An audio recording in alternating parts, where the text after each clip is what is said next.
Now that South Africa has been greylisted, which means the country's anti-money laundering and counter-terrorism financing actions will be more closely monitored by the Financial Action Task Force, it's going to mean more paperwork for the financial services industry.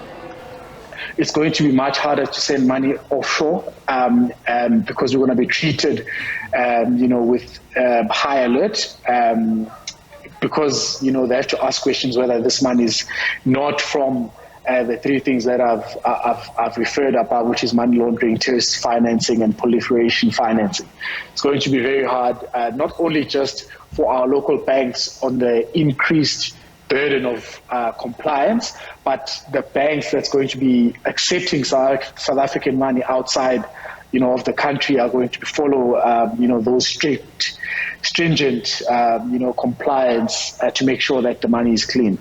South African financial regulators have been working over time to put measures in place to ensure that the country is more compliant in terms of international best practice when it comes to anti-money laundering and combating terrorism financing.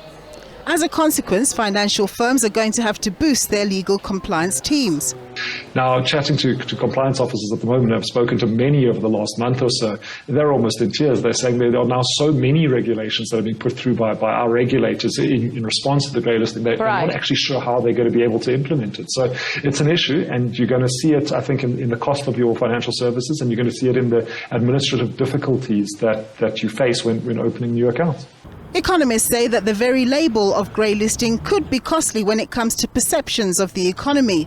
It's just an added layer to the country's current urgent load-shedding crisis, which has seen the Reserve Bank cut its growth forecast to 0.3% for this year. Nompumelelo Siziba, SABC News, Johannesburg.